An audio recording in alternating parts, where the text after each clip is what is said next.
Conozcamos a los santos, un programa de Celia Benítez.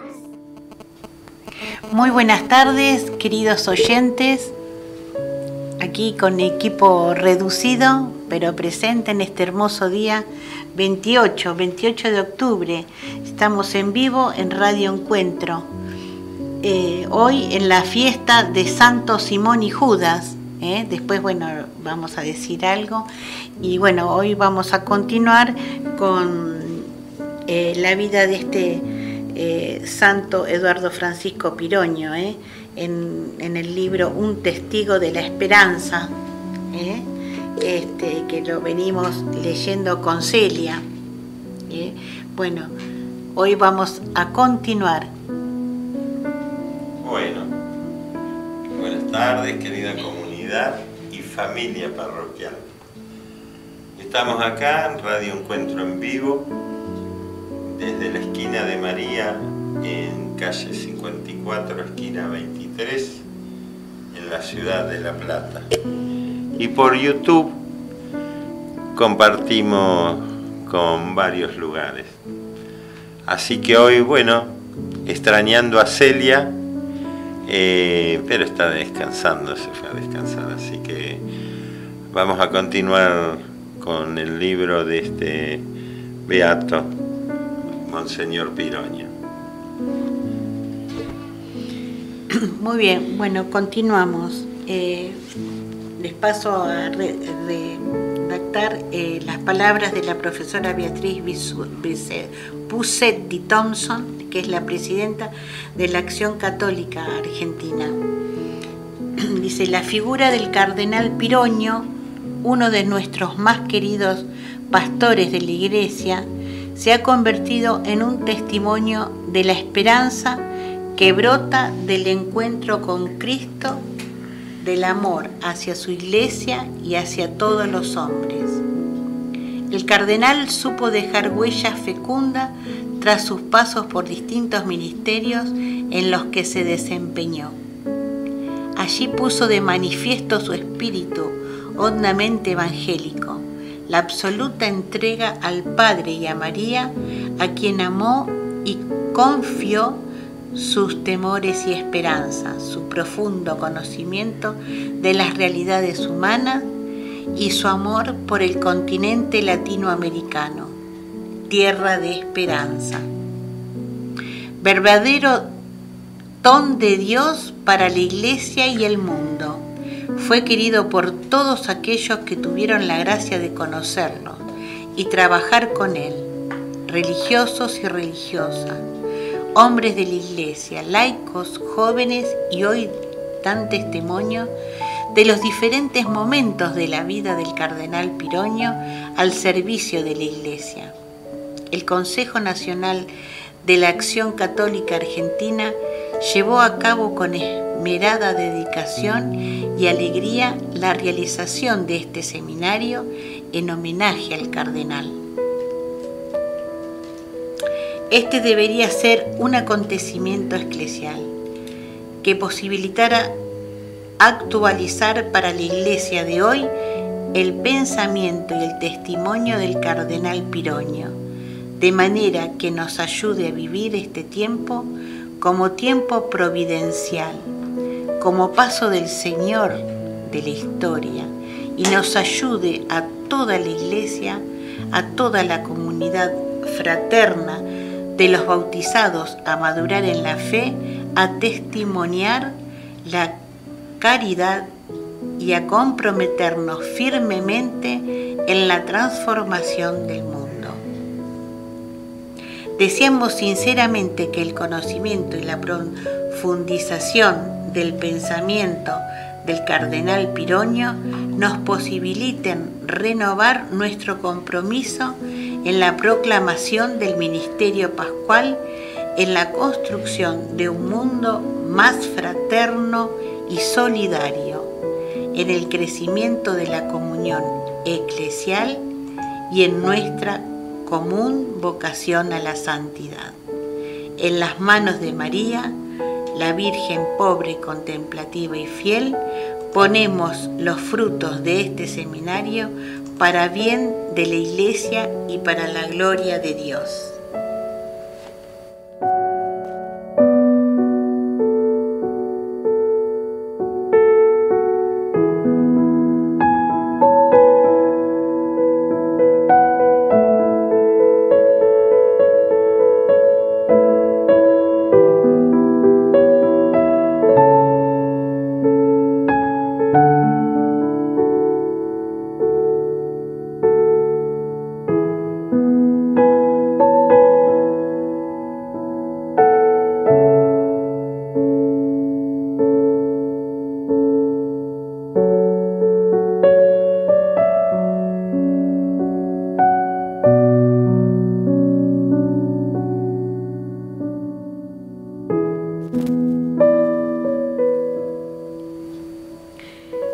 El cardenal Piroño tuvo casi 25 años transcurridos en Roma, de lo cual es muy poquito hacer como una síntesis, ¿no? Pero bueno, vamos a tratar de relatarlo. Giovanni Battista Montini tuvo durante su pontificado una predilección especial hacia la Iglesia latinoamericana. Son más de 90 sus intervenciones, aunque de distinta naturaleza, dirigidas expresamente a América Latina. Fue el primer papa que visitó como pontífice el continente de la esperanza.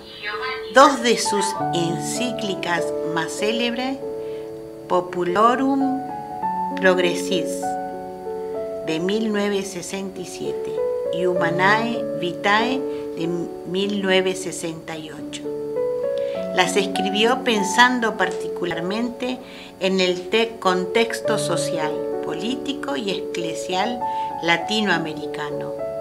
Aún siendo italiano, Montini es, sin duda, el más latinoamericano entre los papas del siglo XX. Pablo VI percibe la característica decisiva del catolicismo latinoamericano para el futuro de la Iglesia Universal.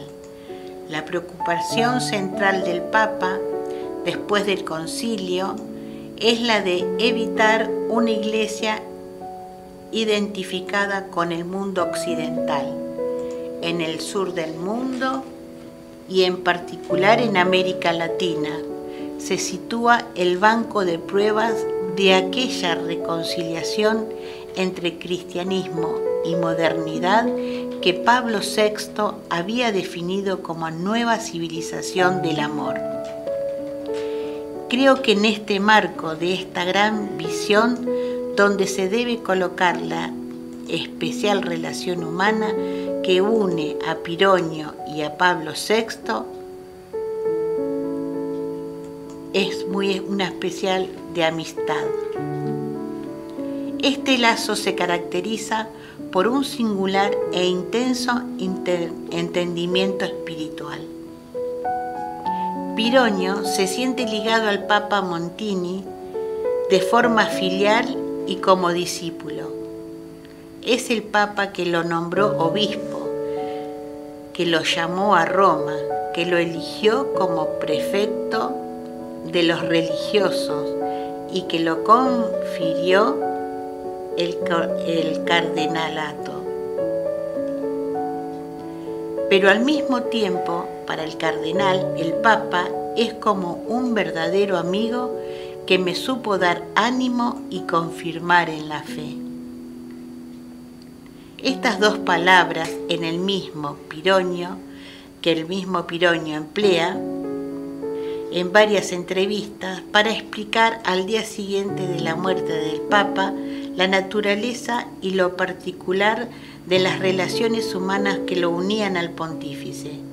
Es el mismo cardenal el que confiesa, aún humildemente, su familiaridad e intimidad con el pontífice.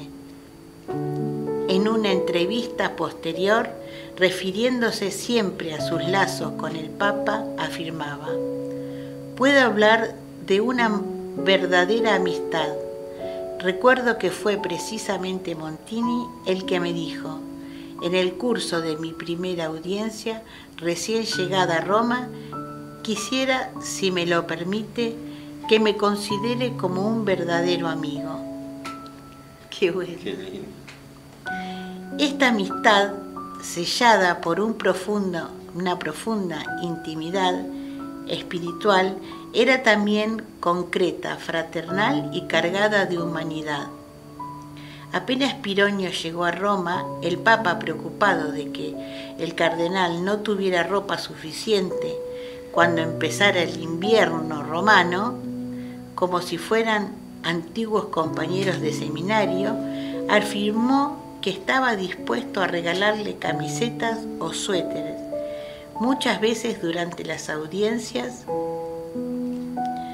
de tabela, así se denominaban en la jerga de la curia, las audiencias que los jefes del dicatario mantenían con el Papa, dejando de lado por algunos minutos los trámites de oficina.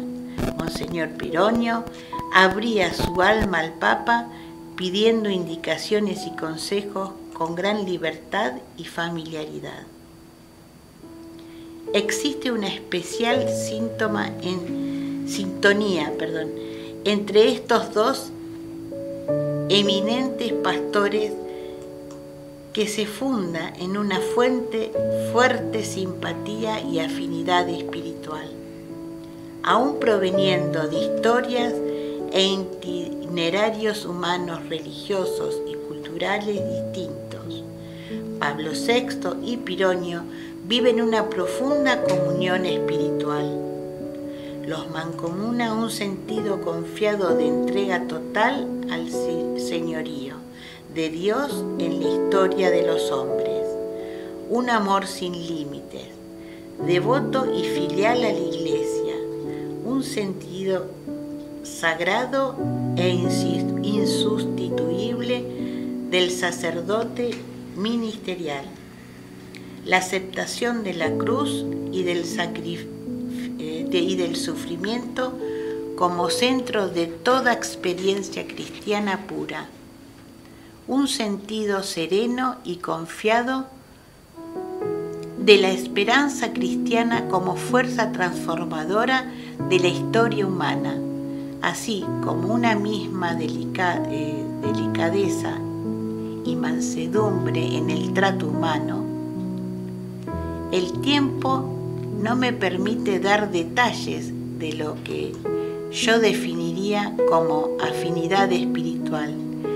Me gustaría destacar un aspecto de ella: el entendimiento entre estos dos protagonistas del catolicismo del siglo XX.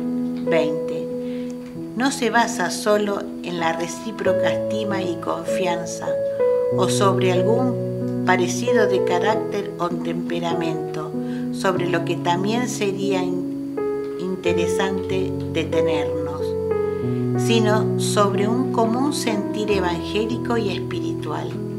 Son dos almas que viven la misma interioridad y que comparten la misma sensibilidad teológica y eclesial. Cuando Pironio llega a Roma, el cardenal secretario de Estado le transmite la profunda alegría del Papa por tenerlo cerca, diciendo: lo que para usted es un sacrificio, haber dejado su país y su diócesis, es para el Papa y para nosotros una alegría que no podemos expresar, una esperanza para la Iglesia.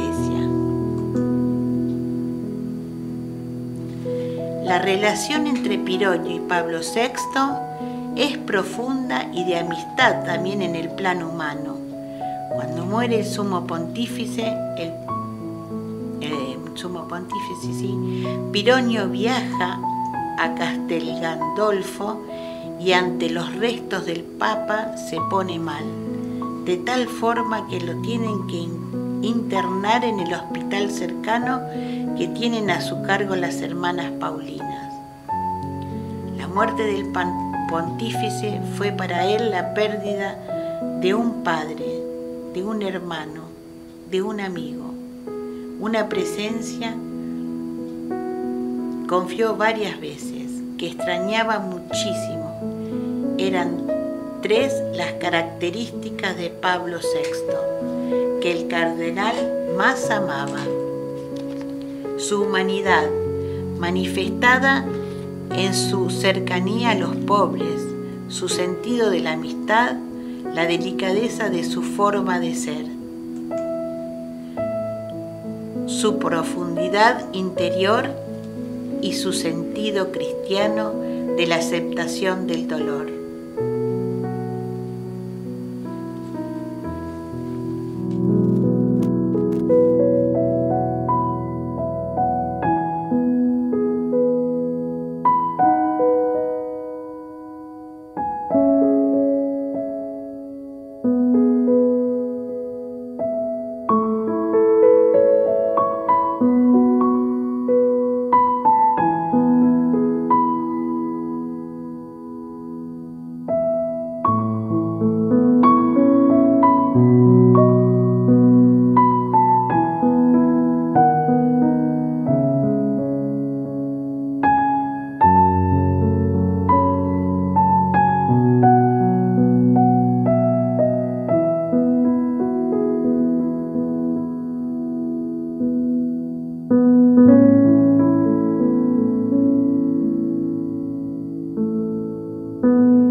Juan XXIII, como se sabe, había convocado el concilio sin preocuparse por encaminarlos desde el comienzo con un programa predefinido. Como había confiado a su secretario a través de esta cumbre, quería como abrir la ventana y hacer entrar aire nuevo en la Iglesia. Pablo VI era consciente desde los comienzos de su pontificado de que a la libertad del debate conciliar le iba a seguir otra temporada, la de las reformas. La discusión termina, afirmaba, comienza la comprensión.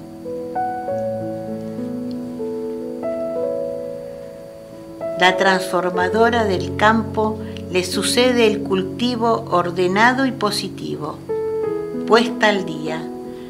Querrá decir a partir de ahora, para nosotros, profundización sabia del espíritu del concilio celebrado y aplicación fiel de sus normas, feliz y santamente emanadas. Uno de los campos privilegiados de esta reforma fue el de la curia. Pablo VI conocía muy bien la desconfianza que ésta suscitaba fuera de Roma y la tenacidad de los miembros de la misma en defender su exclusivo sentido de ser indispensables. Sus mensajes fueron muy claros desde los comienzos. Si bien algunas veces suavizados, era necesario cambiar y reconquistar un clima de confianza por parte de las iglesias locales para con la curia. La reforma de Pablo VI, en armonía con las instancias conciliares, se movió en 3 direcciones. Reorganizar la curia como fiel instrumento al servicio del gobierno pastoral del Papa. Incrementar su eficiencia. Internacionalizar al personal presente en los dicasterios.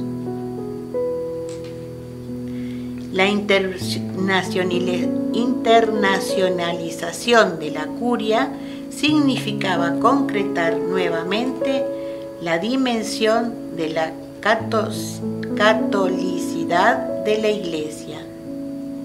La Iglesia ha comprendido una vez más, afirmaba Montini, que qué tremenda ley conlleva el hombre que la distingue auténticamente. Católica quiere decir que su misión, su responsabilidad y su corazón no tienen confines. Para esto el Papa había una geografía de relaciones con los nuevos estados que se debía volver a diseñar. El mundo se poblaba gracias a la descolonización de nuevos sujetos protagonistas. Lo que se denominaba tercer mundo subía al proscenio de la historia. Había que volver a definir las relaciones entre el centro y la periferia, entre la sede de Pedro y cada una de las iglesias locales, entre el Vaticano y la pluriforme realidad en la que se articulara la iglesia postconciliar. Eduardo Piroño es una de las figuras estratégicas de este diseño de internacionalización decidida por la curia, querida por el Papa. Durante muchos años, además del cardenal Angelo Rossi, brasileño, es la única voz latinoamericana acreditada en la curia romana. El Papa Montini conocía muy bien al cardenal desde 1964. Él lo había nombrado obispo auxiliar de La Plata. Cuando en 1968 el futuro cardenal Piroño fue nombrado secretario general del CELAM, la familiaridad con el Papa creció durante la preparación de la conferencia de Medellín y después de la celebración de la cumbre del episcopado latinoamericano. Tuvo oportunidad de encontrar al pontífice y discutir con él la aprobación del documento final. Había podido también acompañarlo y acogerlo durante el histórico viaje a Bogotá en ocasión de la celebración del Congreso Eucarístico Internacional. Piroño es seguramente un hombre de confianza del pontífice. Él aprecia su profunda espiritualidad, su mansedumbre, su amor por la Biblia, su delicadeza, su docilidad en el trato humano, pero por sobre todo su vocación de escucha y encuentro.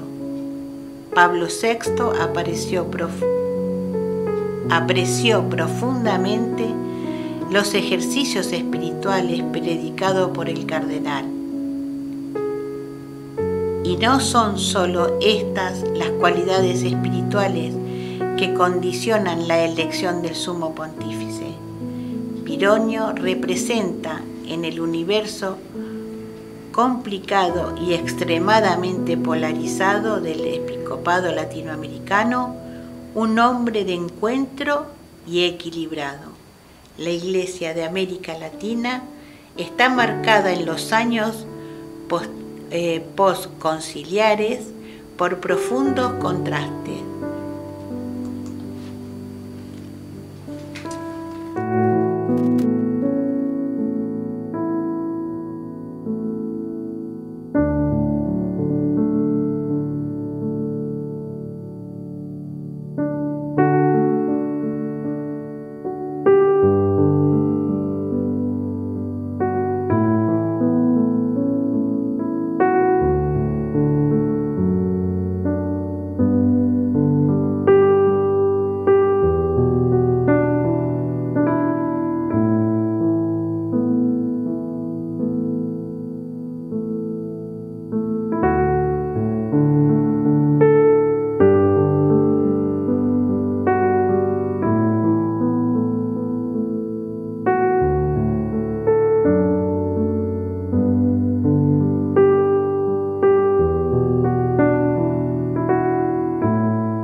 Según el profesor Gianni Laveglia de la comunidad de Sant'Egidio, Pironio y los religiosos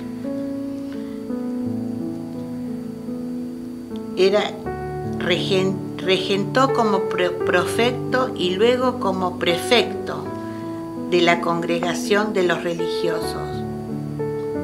En menos de 10 años, durante su permanencia en la jefatura del dicasterio, se concedió para la elección de 49 institutos de derecho diocesano, el reconocimiento pontificio a más de 102 institutos religiosos.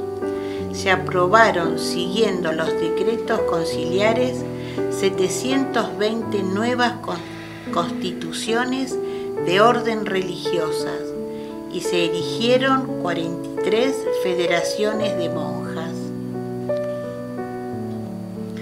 Durante su presidencia, el cardenal participó en más de 136 capítulos generales, predicó un gran número de cursos de ejercicios espirituales y participó en centenares de reuniones de federaciones y consejos nacionales y regionales para congregaciones religiosas. Bajo su acción inteligente y eficaz como prefecto de este dicasterio, además de ayudar a la renovación de las constituciones de diversos institutos de vida consagrada, trabajó activamente en la revisión del nuevo Código de Derecho Canónico y sobre todo supervisó la publicación de algunos documentos importantes.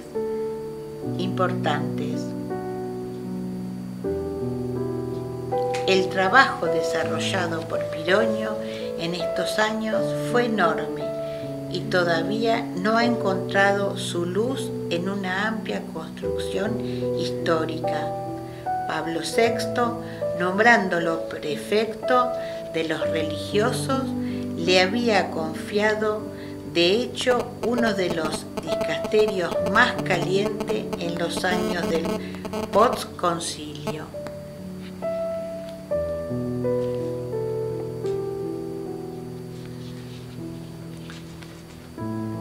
Dicha crisis se sentía sobre todo en la congregación femenina, que tendían a salir de un cierto grado de minoría debido a la tradicional sumisión a la rama masculina. El mundo de los religiosos estaba marcado por fuertes tensiones y polémicas. Recuerdo aquellas sobre el hábito, sobre la riqueza económica, sobre el compromiso político y social y sobre el problema de la caridad y la justicia. En su mayoría, estas polémicas desembocan en lacerantes contrastes. A menudo daban vida a impulsos sensacionistas entre quienes parecían que se basaban en los adelantos y aquellos que temían cualquier relación.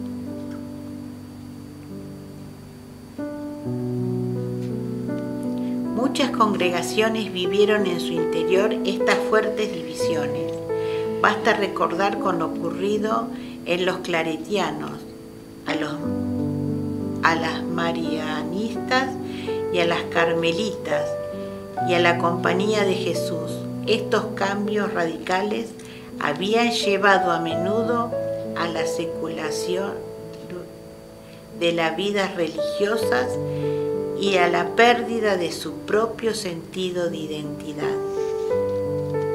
En América Latina se solía acusar a los religiosos de haberse transformado en agitadores políticos.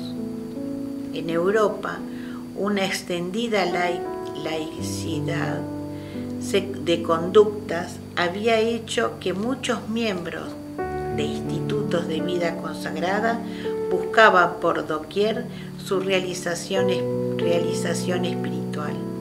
Los religiosos en el mundo eran unos 170.000. A partir del 1974, el año precedente a la llegada del cardenal a Roma, disminuyeron anualmente en unas 1.500 vocaciones. Un fenómeno parecido se verificaba entre las religiosas, que en poco más de 10 años perdieron casi 100.000 monjas. Las vidas religiosas estaban como prisioneras en estos años, una conducta esquemática. Para algunos, el Papa y la Santa Sede no querían aplicar los impulsos renovadores del concilio, mientras que de estos puntos, si bien esquemáticos, creo que se sintetizan el magisterio que Pironio en tantos años intentó predicar y practicar en el esfuerzo de cumplir con aquella misión que el Papa le había confiado: sostener, alentar algunas veces, incluso rectificar, pero con paciencia y caridad. Con la llegada al pontificado de Juan Pablo II, comenzaba para el cardenal la segunda temporada de su estancia en Roma, la de la presidencia del Pontificio Consejo para los Laicos, después de haber sido en 2 oportunidades un autorizado y acreditado candidato al solo pontificio en los 2 cónclaves de 1978. Pironio aceptó con gran humildad el comienzo de una nueva aventura pastoral de su intensa vida, la animación del laicado mundial. Sobre este paso o traslado se ha dicho y escrito mucho. Por lo común, sin un fundamento real, Juan Pablo II tuvo un gran aprecio y admiración por Eduardo Pironio. Sabía quién era, lo había conocido de cerca en tantas asambleas sinodales. Los laicos, como el pontificado, ha demostrado ampliamente que constituyen sin duda una de las prioridades pastorales de su papado. Basta pensar en la Jornada Mundial de la Juventud, en su especial relación con las asociaciones, con los movimientos y comunidades eclesiales. No era, por cierto, un dicasterio secundario el que se le confiaba al cardenal.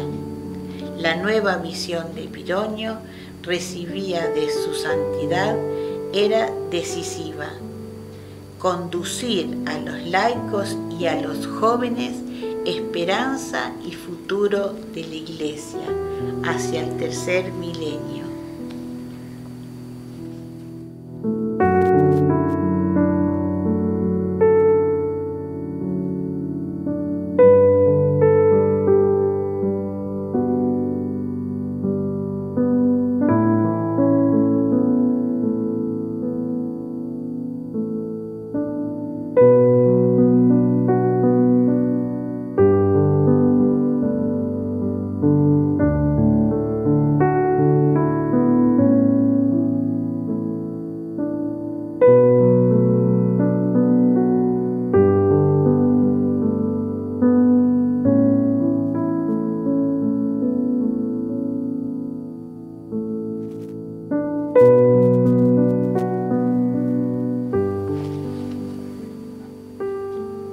Bueno, queridos oyentes, dejamos para el próximo lunes la cuarta parte, que es el itinerario espiritual del cardenal Pironio.